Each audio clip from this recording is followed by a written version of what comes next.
Hi, I'm Mitto, and I want to talk about the game Firewatch. In his WTF Is video, Total Biscuit said this about the game. I enjoyed, I think, on the level that I enjoyed Stanley Parable. Almost. Stanley Parable toyed with the player. Stanley Parable toyed with the idea of player expectation and also subverted a lot of what makes video games, which is what made it interesting. It was almost a commentary on player agency. Firewatch is not that. Firewatch, if it is a commentary, is certainly not a commentary on video games. I agree with Total Biscuit that Firewatch is definitely not a commentary on video games. However, I do actually think that it subverts some player expectations, and I actually think it does it quite well, and thus the big conversation that's happening at the moment about the game. Firewatch at its core is a study of its two main characters, Henry and Delilah. There's even a quick mention of this when Henry discovers the notes of his conversations with Delilah. So, the question is, what do we think they're studying? Us. They're researching us. You think they're studying you and me? I do, yeah. I mean, maybe it's about studying two strangers who talk every day. Like, if you put someone in isolation with someone else, what they do? Yeah, that's what I think. Well, fuck that! I mean, that's the game right there. Kind of feels a touch voyeuristic when you put it that way. The primary focus of Firewatch is this interaction between Henry and Delilah. And you can really tell that they've put most of the effort and the time and the money into actually making these two characters really believable and real through superb voice acting and writing. Apart from navigation, the only gameplay mechanic in the entire game is making conversation choices between the two. This doesn't create branching storylines or anything like that, it just changes the dialogue in some minor ways, but the point of this is to create immersion. Being able to respond in your own way allows you to personalize Henry and make it easier to become him. I saw Henry as someone who was scared and a coward and wasn't really admitting to the fact that his wife was dying. In Delilah, I felt that Henry found someone who reminded him of his wife when she was healthy.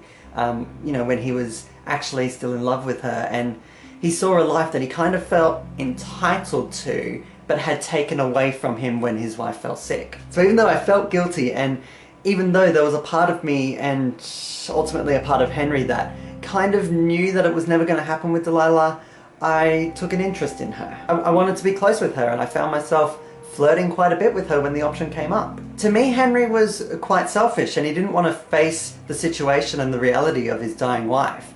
He kind of wanted to forget her like she was forgetting him. This leads me to the ending of the game, which is a point of contention for many people. In the final moments of the game, you have the choice to either ask Delilah to wait for you, or let her leave without you. As someone who cared about Delilah and was concerned about her safety, I told her to go. I think I'm gonna go with them. Yeah, that's a good idea.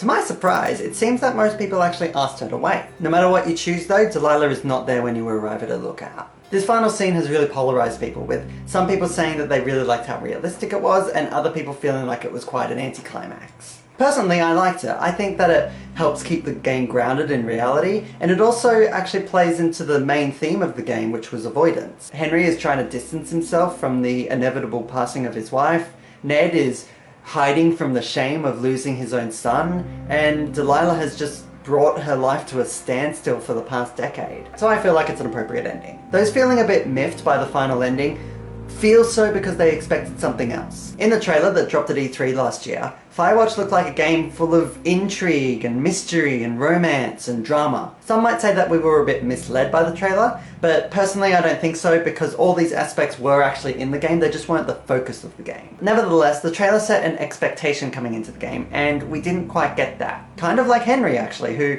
was expecting a quiet, uneventful summer in the Wyoming wilderness writing his novel. There's kind of also this cultural expectation that's a layer removed, where it's a story that's being sold to us, so we kind of feel that it's a story that's worth telling, obviously, and that the stakes need to be raised really high. That's what people were wanting from Firewatch, but Campo Santo kind of took that expectation and then sucker punched us with this really deeply personal and moving story. And they were completely aware of what they were doing, and they even made Delilah feel the same way.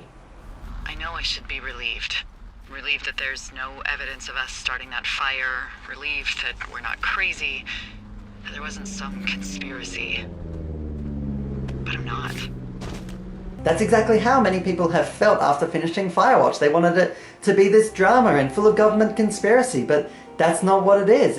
It's just life. Sometimes we like to think that's what real life is, that our lives are these stories with Hollywood scripts and that they're worth telling, but most of the time that's just not the case. Really, we should be glad for Henry and Delilah that A, things turned out okay for them, and B, we got to experience the formation of their relationship together. Because ultimately that's what the game is about. Thanks so much for watching. I'll have another video in a couple of weeks, so I'll see you then.